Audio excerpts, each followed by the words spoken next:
që do të flasim për ngjarjet politike të javës që kanë shënuar rajonin ton, por dhe situatën gjeopolitike.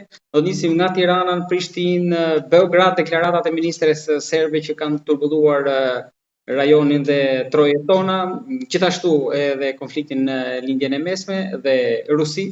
Do t'i trajtojmë gjitha këto çështje me mikun e emisionit ton, zotin Driton Tali, i cili jeton dhe punon në Londër. Zoti Tali, përshëndetje dhe faleminderit. Përshëndetje, i përshëndes të gjithë ata që do të na përcjellin neve. Faleminderit. Për ta nisur, unë po lën dorën tuaj nga Tirana, nga Prishtina, nga Beogradi, sikur thash, apo sot kemi dhe 16 korrikun, ndarjen e kishës skizmën, pra lindje perëndim, për ta nisur si fillim. Nga duhet ta fillojmë? Nga se përmendet është i skizmën, zyrtarizimin, sepse ndarja ka fillu shumë herët, jo shumë herët, por zyrtarizimi është me 16 korrikte 1954, kur dahet zyrtarisht kisha e si gjithdihet pësojmë ne shqiptarët më së shumti sepse jemi në kufi. Realisht kufiri është pak më larg, po për shkak se në atë kohë Venediku ishte forcu dhe kishte influencë në Tivar, kishte influencë në Ulcin, kishte influencë në Durrës, këto qendrat bregdetare, ato ngelen në influencën katolike, këto tjera të viset për shkak se perandëria romake, që tashti po i referohemi si bizantine, ishte gjithmonë dominuar nga themi kështu Cezarët, perandorët me origjinë ilire. Realisht kishte perandorë të ndryshëm aty, kishte edhe arab, por nuk kishte slav perandorë. Dominohin nga Ilir, qofshin ata Dardan apo të fiseve tjera. Si që dihet, pra, kufiri ishte në lumin Ndrin në Bosnje, sepse dethi Adriatik, po ashtu, sepse kufit zakonisht bëheshin në male, ose në lumenj, ose në detra, liqej, pra, në anticitet ndryshe nuk kishte mundësi. Dhe natyrisht ajo la pasoja pastaj tek ne, sidomos për faktin se te pjesa ortodokse, Bibla e cila ishte në përdorim ishte në gjuhën greko-koine dhe pastaj ajo me kohë i la efektet e veta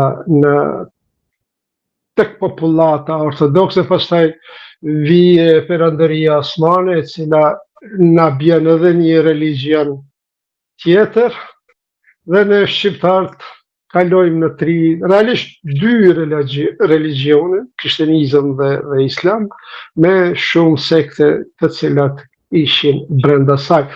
Por në këtë kohë ortodoksizmi nuk trajtohej, apo katolicizmi nuk, sepse kontradiktat ishin shumë të mëdha, nuk trajtoheshin si sekte, më shumë trajtoheshin si 2 religione të kundërta, edhe pse të ndryshme, një të kundërta.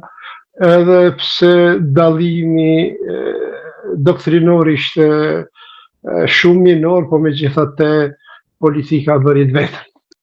Zoti Tali, për të ardhur në ditët e sotme në Tiranë, unë po pres javët që ju thatë kur mund të ketë fund kjo që është nisur, por duket se javët që kanë disa edhe ndoshta mund të kalojnë në 2 shifrore.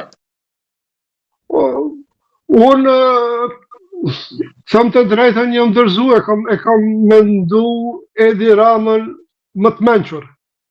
Edhe ata këshilltarë që i ka për rreth më të menqur, disa që mendoj se janë këshilltarë ti, po si që po duket edhe Edi Rama është produkti i kohës,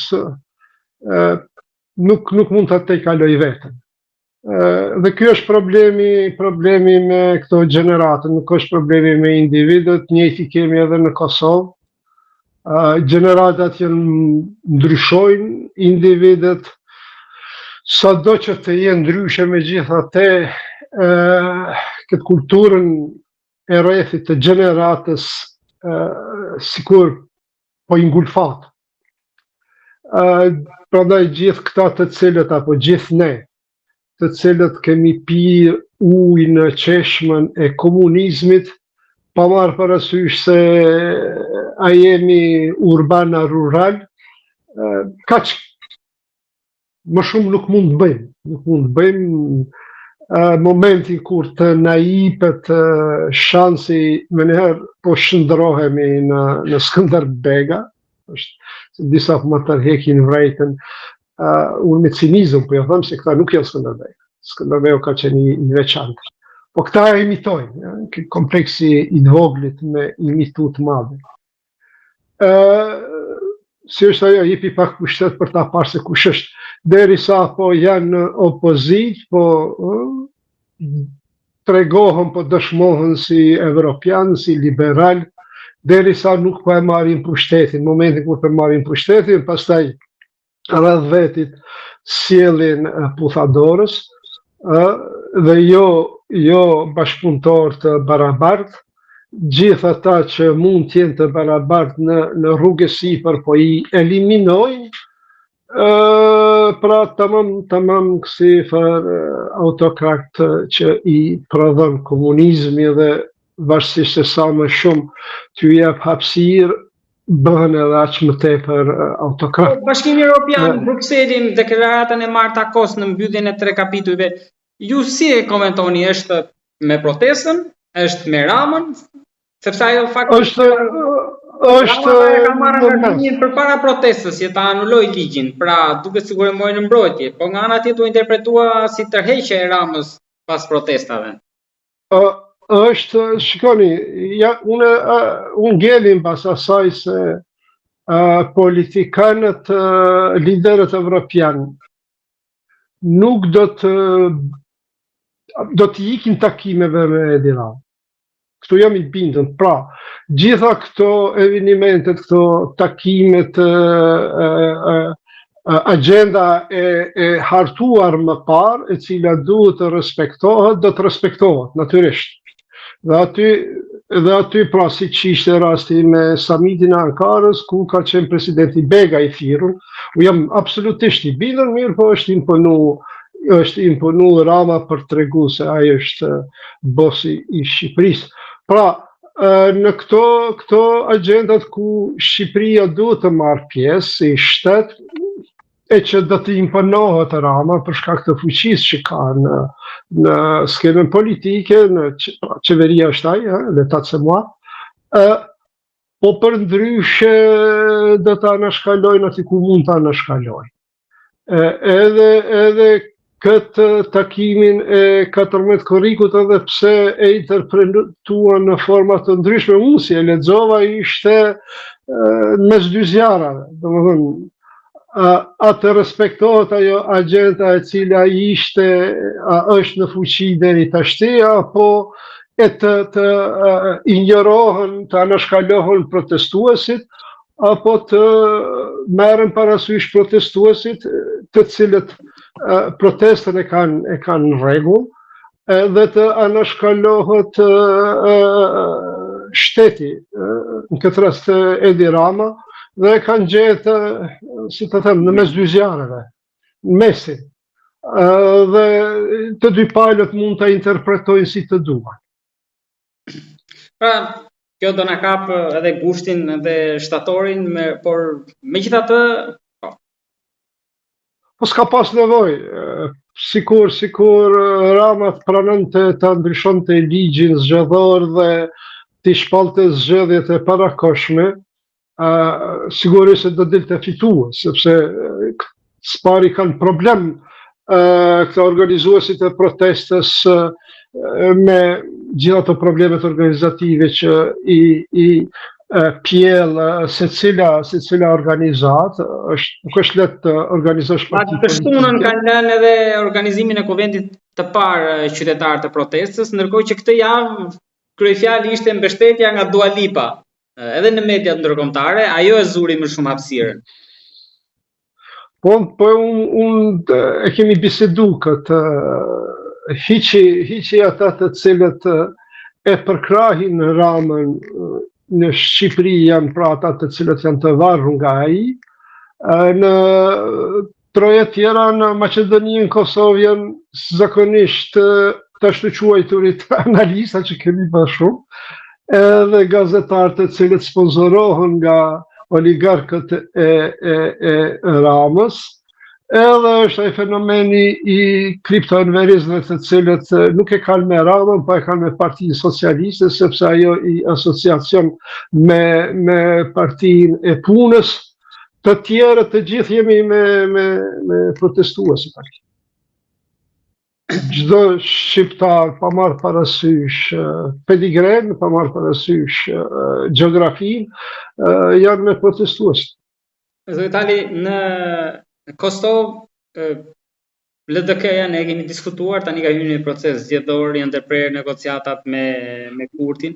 Abdi Xhiku njoftoi që për shkak se kërkohet ky mocion, janë ndërprerë bizetimet. Tashmë si shikoni çfarë do të vendosin veprimtarët?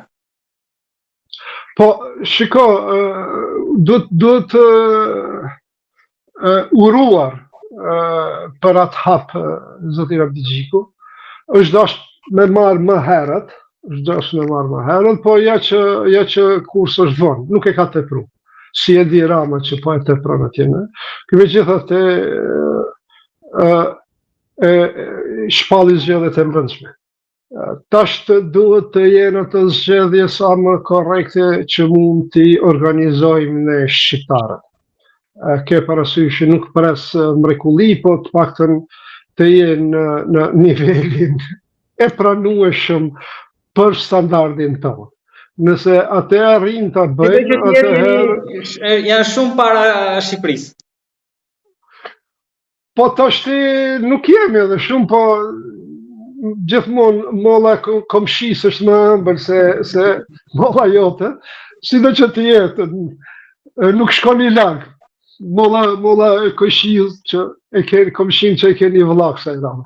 Po atë që desha të them është se nëse zgjedhjet e brendshme organizohen mirë, atëherë jo që do të përfitoj vetëm se LDK-ja, po ajo pastaj edhe do të reflektoj të partitë tjera. Pra, do t'ja shohim hajrin të gjithë skena politike. Dhe unë i uroj zgjedhjet sa më demokratike, sa më të organizuara. Po betohet apo mund të jetë momenti tani që ta marrë Osmani? Të thënë të drejtën, nuk jam kaq ai kokën kush këto zgjedhje ka prodhoi. Do të doja të konkurojnë të paktën 3 veta, do të doja. Ke parasysh? Po kjo do jetë avantazh Abdi Xhikut, po të konkuronin 3 veta. Unë kam me procesu, se kam me individin. Po prapse personalisht unë nuk shoh fort dallim të Abdi Xhiku apo përparim Rama. Apo të Vjosa Osmani. Nuk ka një farë dallimi që i veçon ata. Me kush se i respektojnë rregullat. Është provuar në 4-5 palë zgjedhje të fundit, Abdi Xhiku, po ai. Nuk do të ka pas probleme organizative atë. Unë kam thënë fillimisht, kemi biseduar me ty, se ai shihej si një si të them kështu, po du me ikë fjalëve të cilat po përdoren atje në Kosovë për respekt, po si një nxënës, ta them më bot, si një nxënës i Isa Mustafës, si një trashëgimtar i tij. Dhe ajo e ka dëmtuar. Ke parasysh. Pra nuk trajtohej si një produkt i votës veprimtarëve të LDK-s, por si një trashëgimtar që e la Isa Mustafat. Isa Mustafa është pikërisht njeri i cili e të kuri, gjatë udhëheqjes së tij LDK-ja u zvoglua më së shumti. Prandaj, pastaj te pjesa nacionaliste brenda LDK-s, Isa Mustafa për shkak të karrierës së tij komuniste që kishte në Jugosllavinë e Titos, nuk trajtohej me dëshirë, kishin ato rezervat e tyre, por edhe pse shumë nga ata publikisht nuk e shpërfaqin, po në biseda kështu private e thonin atë. Domethënë, sa herë që të shkelet demokracia, kështu ky është rezultati.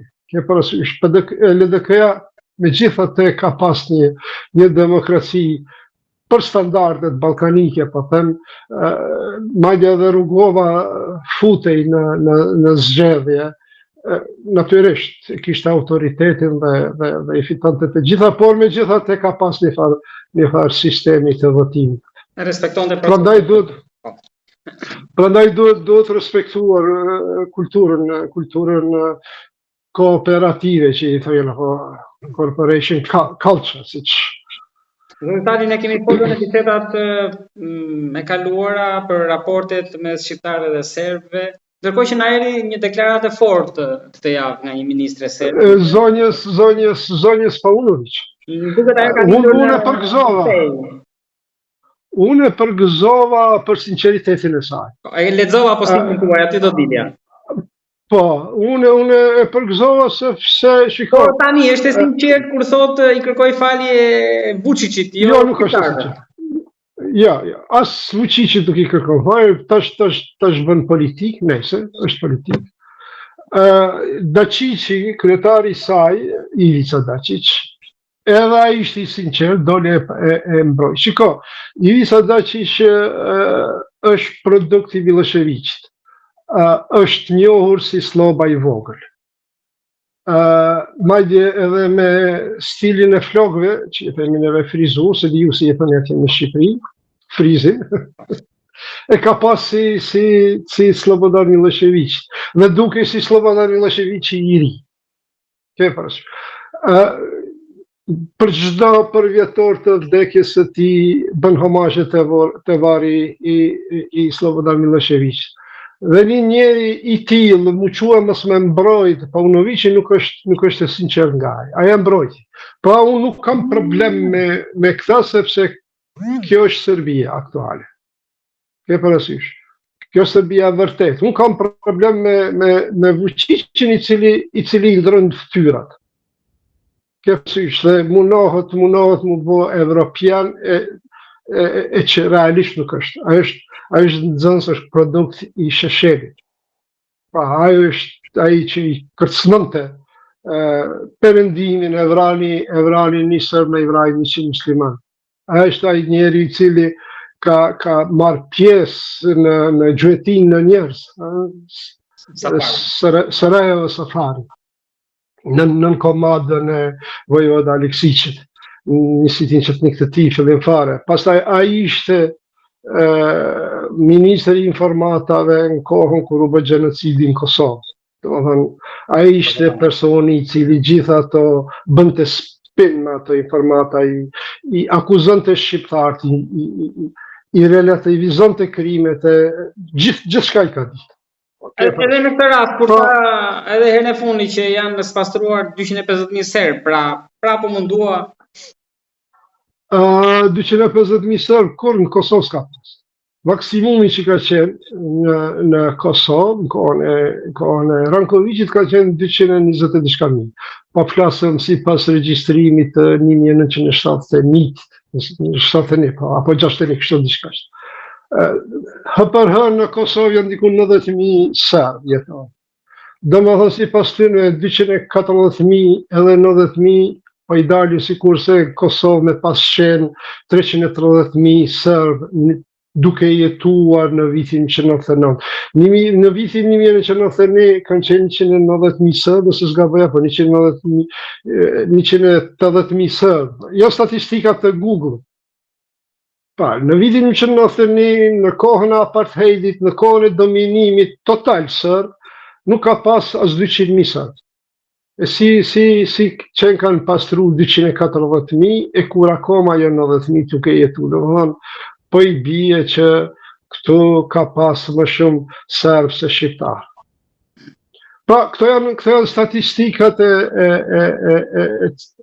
kësaj hegemonisë serbe që shko,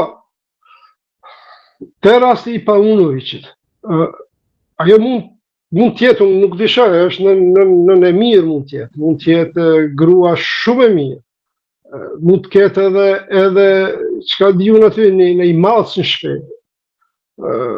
mund mos, si është ai rasti me atë batalionin 101 në Varshavë. Ka qenë një batalion i përbër nga rezervistët gjermanë. Shumica atyre kanë qenë punëtor të arsimit, qoftë mësues të klasave të ulta, qoftë arsimtar, dhe në punës.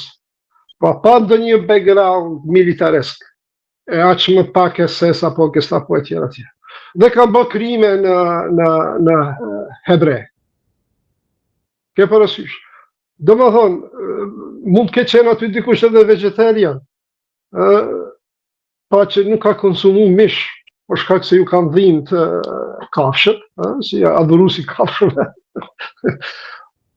Por nuk e ka pas problem me vra hebre.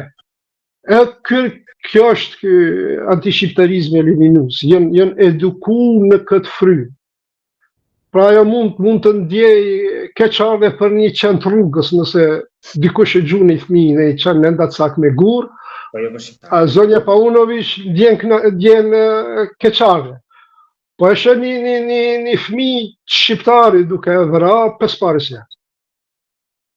Du ta kuptojmë këtë paradigmën kulturore në Serbi që ekziston. Prandaj unë ju tham këtyre negociatorëve tonë këtë brekin e kanë një kësi iluzioni, e kanë kriju,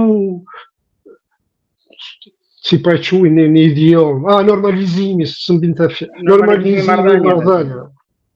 Kur ti pes shka është normalizimi marrëdhënie? Nuk di në tregu. Do normalizimi, ne Serbia mos mu përzi në punë tona. Pa lidhje.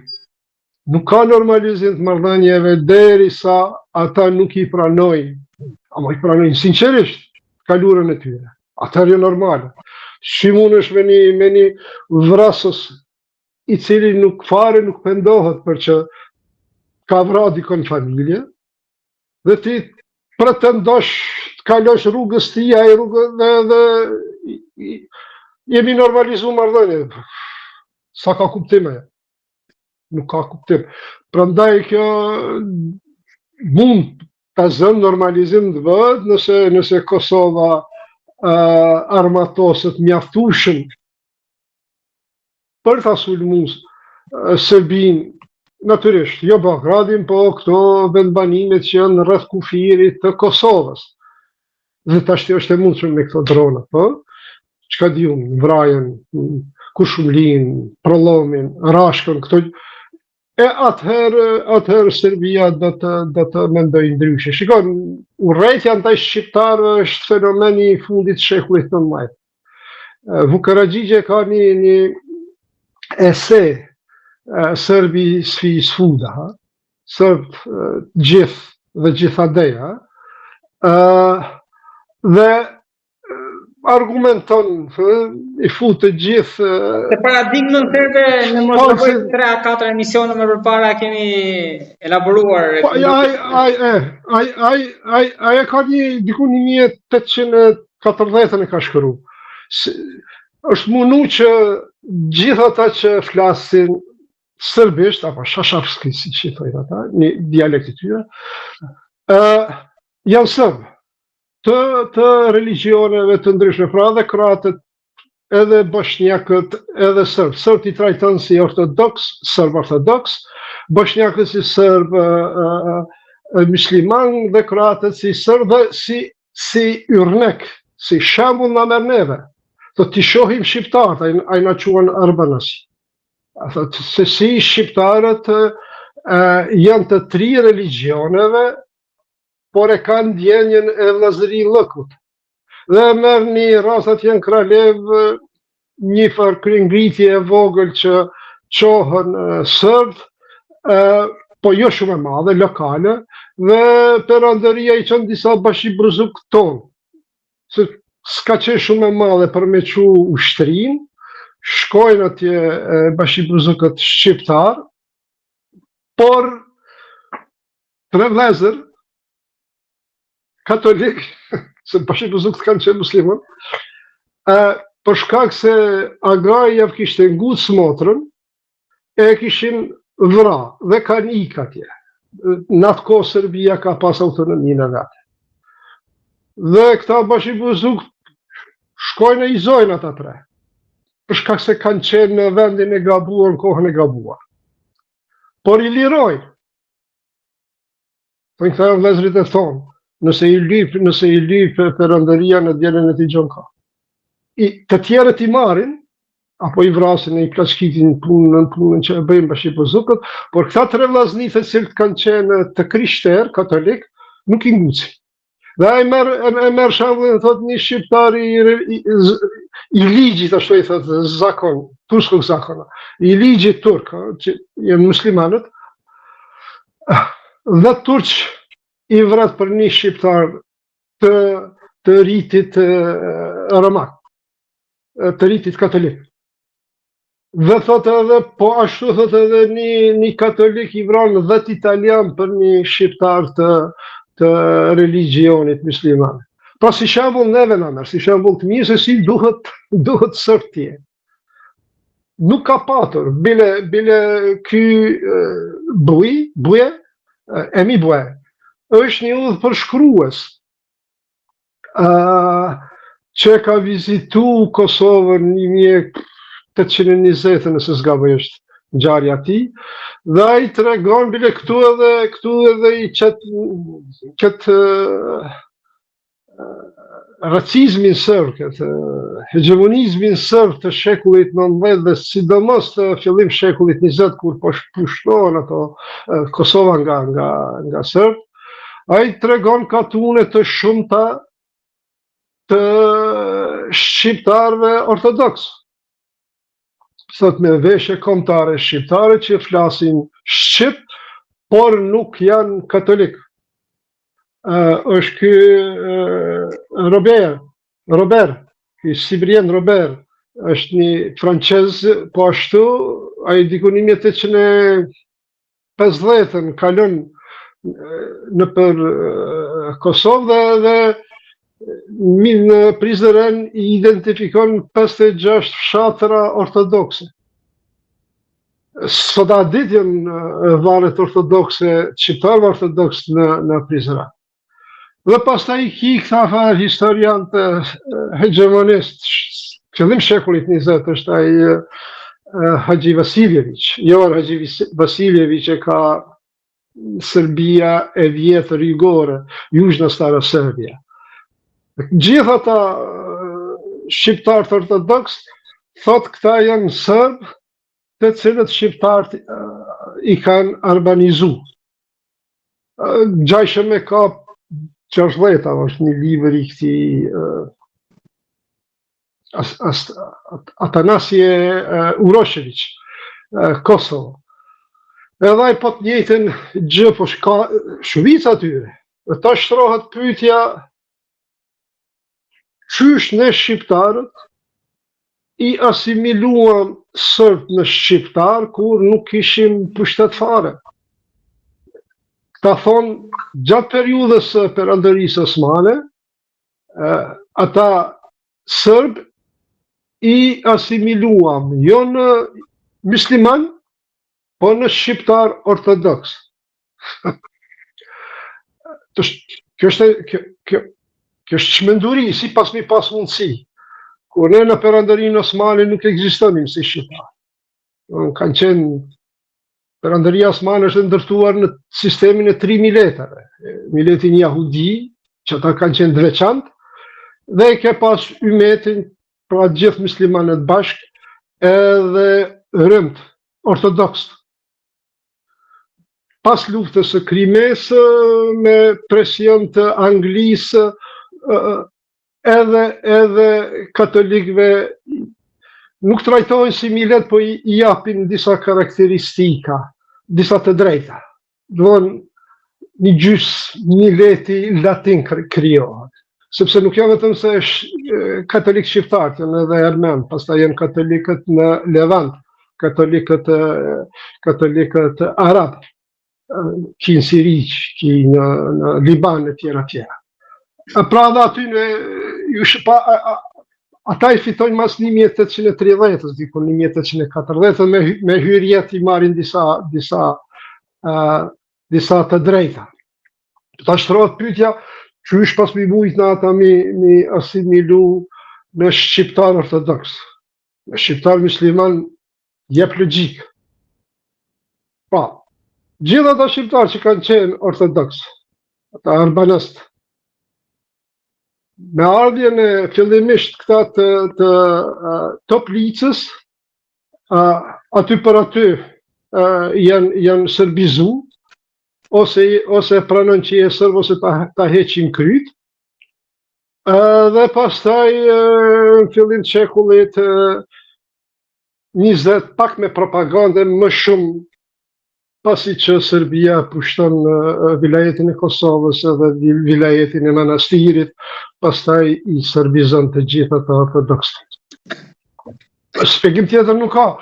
Sot i has të Serb bjen në Gashiq. Unë jam Gash.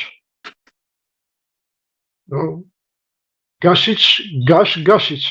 Kjo është tipike shqiptare. Pastaj ki Taqiq. Ata janë Thaçi. Po për shkak se Serb nuk kanë të, Taqiq. Taqiq. E ke Kastratović e tjera, e Kuqić sa dush e tjera. Prandaj po them, kjo duhet t'i kuptojmë Serb për ta kuptuar zonjën Paunović. Unë e kuptoj atë zonjë. Sot mi pyet pra në këtë atmosferë të cilën në Serbia ekziston, në që unë i referohem me këtë Serbi, mos them mbi 70%, po sigurisht mbi 60% pajtohen me të. Po të kishin mundësi, Kosovën do ta pastronin etnikisht. Dhe kështu pa pas një ndjenje keqardhje. Debati vazhdon, nëse nuk keni diçka tjetër për shtuar për këtë, për ta mbyllur me situatën me dy vatra të hapura në Ukrainë dhe në lindjen e mesme, që nga ora në orë ndryshon situata, njëherë jemi afër marrëveshjes, pastaj bombardimet, pastaj tarifat, hiqen, prapë rikthehemi afër marrëveshjes, pra nuk po dim çfarë po ndodh me paparashikueshmërinë e Trumpit. Po derisa nuk përfundojnë zgjedhjet për Kongres, kështu do të jetë. Edhe pse unë kam një shpresë se pala iraniane do t'i pranoj disa kushte ka mesi shtatorit, eventualisht fundi shtatorit, dhe situata do të zbutet. Për ndryshe do të carohen edhe më shumë. Dhe natyrisht Irani do të dëmtohet më shumë. Është si puna e Gazës. Ti mund të thush se Izraeli po vritet, po kush po vritet më shumë e kush është shkatruar më shumë. Sot iranianët, diku e lexova në këto mediat britanike, janë kërcënuese të gjitha këto instalacionet ushtarake që janë në gjijet, pa flasën për këto shtetet arabe, Arabi Saudite, do t'i sulmoje. Po bre mirë, ti po i sulmon bazat amerikane në Arabi Saudite, po i sulmon Katar, po i po të sulmon ty në Tehran. Dëmi kujt është më i madh? Nuk ke mundësi me e sulmu New Yorku, nuk ke mundësi me sulmu Washingtonin. Pra lufta po zhvillohet në terrenin tënd. Natyrisht se për Iranin është me interes që ajo të nalë. Natyrisht, edhe neve po na prek rritja e naftës, por çdo ditë që industria e naftës destabilizohet, humbësi më i madh është Irani, sepse të ardhurat kryesore, po thuajse, ka nga shitja e naftës. Dhe çdo destabilizim është në dëm. Prandaj duke i patur parasysh të gjitha këto, unë besoj se Irani do të zmbrapset, do t'i pranoj disa kushte të presidentit Trump, sidomos çështjen e uraniumit, pasurimit të uraniumit, e të cilën pastaj presidenti Trump do ta përdor për këto zgjedhjet e Kongresit. Për ndryshe situata do të acarohet edhe më shumë. Nga ana tjetër kemi lajme të mira nga Ukraina, ka nënshkruar marrëveshjen për drona me Unionin Evropian, prodhimin e tyre, që është një sforcim edhe më shumë i ushtrisë së saj, sepse dronët kanë dalë të jenë mjetet luftarake më të efikase kundër Rusisë. Në Afganistan ishin stingerat që e dorëzuan, e detyruan të dorëzohet bashkimi sovjetik, kurse Putinin, siç po duket, dronet do të jenë sebeb që ai të dorëzohet, sepse janë ka i shkaktojnë shumë dëme ekonomike edhe Rusisë, sidomos në naftë edhe në industrinë e naftës dhe të gasit, të cilat janë dy industri kryesore që marrin Rusia, po më të rëndësishme. Zoti Tali, faleminderit për bisedën. Jam i njohës për kohën, shpresoj që ti kemi sqaruar tek opinioni jon. Nga bisedat e kaluara, komentet kanë qenë pozitive për bisedat tona, për këndvështrimin tuaj, shpjegimin, dhe unë sërish jam i njohës. Ishte kënaqësi si gjithnjë, ju faleminderit edhe juve.